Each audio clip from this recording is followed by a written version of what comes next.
السلام عليكم ورحمة الله وبركاته. قل يا أهل الكتاب நபியே நீங்கள் சொல்லுங்கள், யா அஹ்லல் கிதாபி வேதக்காரர்களே, லஸ்தும் அலா ஷையின் ஹத்தா துகீமுத் தௌராத வல் இன்ஜீல வமா உன்ஸில இலைக்கும் மிர் ரப்பிக்கும். உங்களது அல்லாஹ்வின் புறத்திலிருந்து உங்களுக்கு இறக்கி வைக்கப்பட்ட வேதங்களான தௌராத் இன்ஜீலை நீங்கள் சரிவர பின்பற்றியிருந்தால் அப்பொழுதுதான் நீங்கள் அல்லாஹுவை ஏற்றுக்கொண்டவர்களாக ஒரு மார்க்கமாக மாறுவீர்கள்.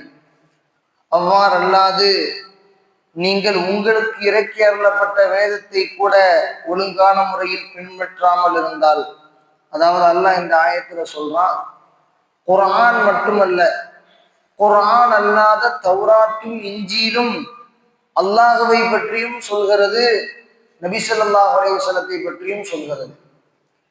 அல்லாஹ் அவனை எல்லோரும் ஏற்றுக்கொள்கிறார்கள், அவனை யாருமே மறுப்பதில்லை. அல்லாஹுவை இஸ்லாமியர்களும் ஏற்றுக்கொள்கிறார்கள், அல்லாஹுவை யூதர்களும் ஏற்றுக்கொள்கிறார்கள், அல்லாஹுவை நஸ்ரானிகளும் ஏற்றுக்கொள்கிறார்கள். ஆனால் இங்கு பிரச்சனையே என்னன்னா, நபியை ஏற்றுக்கிறது தான் பிரச்சனை. எங்க நபி உயர்ந்தவர், உங்க நபி உயர்ந்தவர் அப்படிங்கிறது இங்க பிரச்சனை. ஆனா நம்ம சொல்றோம், அல்லாஹ் குர்ஆன்ல சொல்ற எந்த நபியுமே எல்லாரும் சமந்தான். லானு ஃபர்ரிகு பைன அஹதின் மிர் ரசூலி. ஆமன ரசூலுன்னு ஒரு ஆயத்து இருக்கு சூரத்துல் பக்ராவினுடைய கடைசி 2 ஆயத்துகள். இந்த ஆயத்துகளை இரவு போதும் போது தூங்கும் போது ஓதிட்டு தூங்கணும். இந்த 2 ஆயத்துகள் ரொம்ப பாதுகாப்பானது. சூரத்துல் ஃபாத்திஹா, ஆயத்துல் குர்சி, இந்த சூரத்துல் பக்ராவினுடைய கடைசி 2 ஆயத்துகள் ஆமன ரசூல் அப்படின்னு ஆரம்பிக்கக்கூடிய இந்த ஆயத்து. இதுல அல்லாஹ் சொல்லுவான், லானு ஃபர்ரிகு பைன அஹதின் மிர் ரசூலி. நீங்க ரசூல்மார்களுக்கு மத்தியில வேறுபாடு காட்டாதீங்க. எல்லாரையுமே எப்படி பாருங்க, நபிமார்களா பாருங்க, எல்லாரையுமே ரசூல்மார்களா பாருங்க. நம்ம எல்லாத்தையும் ஏத்துக்கிறோம். இஸ்லாமியர்களாக இருக்கக்கூடியவர்கள் இல்ல, கிறிஸ்துவ மதத்தில் உள்ள இயேசு கிறிஸ்துவ ஈசா அலைஹிஸ்ஸலாத்தை நாங்க ஏத்துக்கிற மாட்டோம், அவங்கள வந்து கடவுளாக்கிட்டாங்க அப்படின்னு நம்ம சொல்ல முடியாது. நம்ம ஈசா அலைஹிஸ்ஸலாத்தை மனப்பூர்வமாக ஏற்றுக்கொள்ளணும். அதே மாதிரி நமக்கு குர்ஆன்ல எப்படி ஈசா அலைஹிஸ்ஸலாத்தை புனிதமாக சொல்லப்பட்டிருக்கிறதோ, அதே மாதிரி அவர்களுடைய வேதங்கள்ல தௌராத் இன்ஜீல்ல கடைசியாக ஒரு நபி வருவார். குர்ஆன் அல்லாஹ் சொல்றான், வைத கால ஈஸா இப்னு மரியம யா பனி இஸ்ராயீல இன்னி ரசூலுல்லாஹி இலைக்கும் முஸத்திகன் லிமா பைன யதைய மினத் தௌராத்தி வமுபஷ்ஷிரன் பிரசூலி மின் பஅதி இஸ்முஹு அஹ்மத். எனக்கு பின்னாடி ஒரு நபி வருவாங்க, அவங்க பேரு அஹ்மது. முகமதுனாலும் அவங்க பேர் தான், அஹ்மதுனாலும் அவங்க பேர் தான். முகம்மதுனா என்ன அர்த்தம்னா, கடந்த காலத்திலும் புகழுக்குரியவர், நிகழ்காலத்திலும் புகழுக்குரியவர், வரும் காலத்திலும் கியாமத்து வரைக்கும் மிக மிக புகழுக்குரியவர். என்ன அர்த்தம்? புகழுக்குரியவர். ஆனா நம்ம தொழுகையில ஓடும் போது அல்ஹம்துலில்லாஹி ரப்பில் ஆலமீன், எல்லா புகழும் அல்லாஹ்வுக்குங்கிறோம். ஆனா அல்லாஹ் நபிக்கு என்ன பெயர் வைக்கிறான்? புகழுக்குரியவர். எப்படிப்பட்ட புகழுக்குரியவர்? முக்காலத்தாலும் எல்லா நிலைமையிலும் புகழுக்கு சொந்தக்காரர் யார்? நபிகள் நாயகம் ஸல்லல்லாஹு அலைஹி வஸல்லம். அஹ்மதுனா நபி ஸல்லல்லாஹு அலைஹி வஸல்லத்தினுடைய மறுமை பெயர் அஹ்மத். அஹ்மதுனா மிக மிக மிக எக்காலத்திலும் அழிவில்லாத புகழுக்கு சொந்தக்காரர் அர்த்தம். அல்லாஹு தஆலா அந்த பேரை எதுக்கு பயன்படுத்துறான்னா, ஈசா அலைஹிஸ்ஸலாத்தினுடைய தௌராத்துல பயன்படுத்துறான். உங்களுக்கு பின்னாடி ஒரு நபி வருவாங்க, அந்த நபியினுடைய பெயர் அஹ்மத், அவங்களை பின்பற்றணும். இவ்வாறு நீங்கள் உண்மையான இறை நேசர்களாக இருந்தால் உங்களது வேதத்தில் சொல்லப்பட்டிருக்கக்கூடிய அந்த கருத்தையாவது நீங்கள் எடுத்து நடத்திருக்க வேண்டும். அவ்வாறு நடக்காத காரணம், வல யஸிதன்ன கஸீரம் மின்ஹும் மா உன்ஸில இலைக மிர் ரப்பிக துக்யானா வ குஃப்ரா.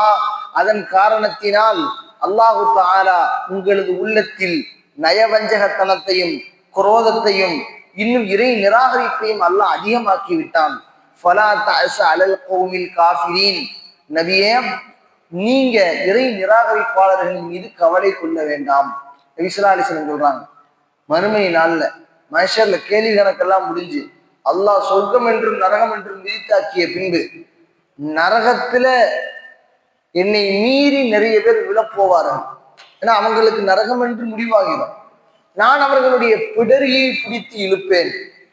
பிடரினா மறுமை நாள்ல இந்த உலகத்தில் அவர்கள் வெட்டிய முடி, அவர்கள் வெட்டிய முடி, அவர்கள் வெட்டிய நகம், அவர்கள் ஹத்தனா செய்யும் பொழுது, விருத்த சேதனம் செய்யும் பொழுது அவர்களிடத்திலிருந்து எடுக்கப்பட்ட அந்த தோல், இப்படி முடி, அவர்களுடைய நகம், அவர்களுடைய விருத்த சேதனம் செய்யும் பொழுது அவர்களிடத்திலிருந்து கலட்டப்பட்ட அந்த தோல் எல்லாம் அவர்களிடத்தில் கொண்டு வரப்படும். எப்படி இருந்தாங்களோ எவ்வளவு முடி இருக்கும் பார்த்துக்கலாம். நம்ம வெட்டிய முடிகள், நம்முடைய வெட்டிய நகங்கள், இதெல்லாம் இருக்கும். நான் அவர்களுடைய பிடரியினுடைய அந்த விடயங்களை பிடித்து நான் இழுப்பேன். என்னை மீறி மக்கள் நரகத்தில் விழுவார்கள். அல்லாஹ் நம்மை பாதுகாக்கும். எந்த அளவுக்கு நபி ஸல்லல்லாஹு அலைஹி வஸல்லம் மறுமையில ரிஸ்க் எடுப்பாங்க, அல்லாஹ்ட்ட சிபாரிசு செய்வாங்க. கடைசி நிலைமை வரைக்கும் எனது உம்மத்தில் யாரும் நரகம் சென்று விடக்கூடாது என்று அல்லாஹ்விடத்தில் மன்றாடுவார்கள் நபி ஸல்லல்லாஹு அலைஹி வஸல்லம். அதை இந்த ஹதீஸின் ரீதியாக நமக்கு தெளிவுபடுத்துறாங்க. ஆனா அல்லாஹ் சொல்றான், நீங்க கவலைப்பட வேண்டாம். நீங்க உங்களுடைய வேலை, நீ என்ன செய்ய, மக்களுக்கு எத்தி வைங்க. ஹிதாயத்தை கொடுக்கறது என் வேலை. நீங்க எத்தி வைங்க, நீங்க மற்றவங்களுக்கு எல்லா விஷயங்களையும் சொல்லுங்க, மார்க்க போதனைகள் செய்யுங்க. யார சொல்லலாம், நீங்க கவலை கரெக்ட் தான், ஆனால் அந்த கவலை உங்களையே அழித்து விட வேண்டாம். அந்த கவலையில நீங்க ரொம்ப ஆழ்ந்து போயிடுறீங்க, ரொம்ப கவலைப்படுறீங்க. நீங்கள் எடுத்து சொல்லுங்கள். எடுத்து நடக்க வேண்டியது அவர்களுக்கு நேர்வழி இருந்தால் அவர்களுக்கு அது தகும். நேர்வழி இல்லைன்னா நம்ம ஒண்ணும் செய்ய முடியாது. நபியை பார்த்தும் கூட ஈமான் கொள்ளாத அமூஜைகள் இருக்கிறான். ஆனா நபியை பார்க்காமலே 1400 வருஷத்துக்கு அப்புறம் ஈமான் கொண்ட நம்மளும் இருக்கிறோம். அல்லாஹ் தஆலா நம்மளை தேர்ந்தெடுத்திருக்கிறாங்கல்ல. நபியை பார்த்தோம், நம்மளாம் நபியை பார்க்க மாட்டோமா ஏங்கிக்கிட்டு இருக்கிறோம்ல. நபியை ஒரு தடவையாவது கனவுல பார்க்க மாட்டோமா? நபி ஸல்லல்லாஹு அலைஹி வஸல்லம் சொல்றாங்க, என்னை கனவில் பார்த்தவர் என்னையேத்தான் பார்த்தார். என்னுடைய தோற்றத்தில் ஷைத்தான் வரமாட்டான். எப்படி ஷைத்தான் வேற தோற்றங்கள்ல வருவான் அப்படிங்கிறாங்க நபி ஸல்லல்லாஹு அலைஹி வஸல்லம். உங்களுக்கு கனவுகள் நல்ல கனவு மாதிரியே ஒரு சில விஷயங்களை ஏவுவான். யாரு? முஹைதீன் அப்துல் காதர் ஜீலானி கத்தஸல்லாஹு சிர்ரஹுல் அஸீஸ் அவங்களுக்கு கனவுல இந்த மாதிரி, நீங்க நபியினுடைய திருப்பேரரா இருக்கிறீங்க, எவ்வளவோ மார்க்க விஷயங்கள் செஞ்சிருக்கிறீங்க, நீங்க தங்கத்தை பயன்படுத்துங்களேன், தங்க கோலையில தண்ணீர் குடிங்களேன், பருங்களேன். அதாவது அப்படி நல்ல கனவு மாதிரியே வருது. அதாவது நீங்க நபியினுடைய பேரரா இருக்கிறீங்களே, அப்படி இருக்கிறீங்களே அப்படின்னு சொல்லிட்டு எல்லாம் கரெக்டு தான். புகழ்ச்சி நீங்க இது வரைக்கும் தூக்குனதெல்லாம் கரெக்டு தான். கடைசியில முடிச்ச விஷயம் இருக்கு, அது ரொம்ப தப்பு. அல்லாஹ் தஆலா ஆண்களுக்கு அது போன்ற பாத்திரங்கள் நாம் உபயோகிக்கக்கூடிய விஷயங்கள்ல தங்கத்தை பயன்படுத்துறது அல்லாஹ் தஆலா தடை செஞ்சிருக்கிறான். அதுல நீங்க தங்கத்தை பயன்படுத்துங்க, புரிஞ்சுட்டாங்க, இது ஷைத்தானுடைய எந்திரிச்ச உடனே அவுது பில்லாஹி மினஷ் ஷைத்தானிர் ரஜீம் சொல்லி ஷைத்தான் இருந்து பாதுகாவல் தெரி. நம்ம சொல்லக்கூடிய விஷயம், ஷைத்தான் ஏதோ ஒரு ரீதியில வருவான். ஆனால் நபி ஸல்லல்லாஹு அலைஹி வஸல்லம் சொல்றாங்க, என்னை நீங்கள் கனவில் பார்த்தால் நான் தான் உங்களுக்கு தெரியுது.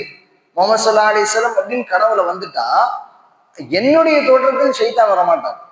எனவே நம்ம எல்லாத்துக்கும் அல்லாஹ் தஆலா நசீபை தரணும். அதுக்கு சூஃபியாக்கள் நிறைய வழிகள் சொல்லி தராங்க. சூரத்துல் முஸம்மில் அப்படின்னு ஒரு சூரா இருக்கு.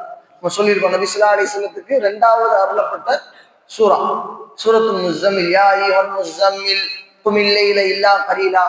யாசின் சூராவை 3ஆ பங்கு வச்சா அதுல 1 மடங்கு தான் முஸம்மில் சூரா. சின்ன சூரா, 2 பக்கம் தான் வரும்.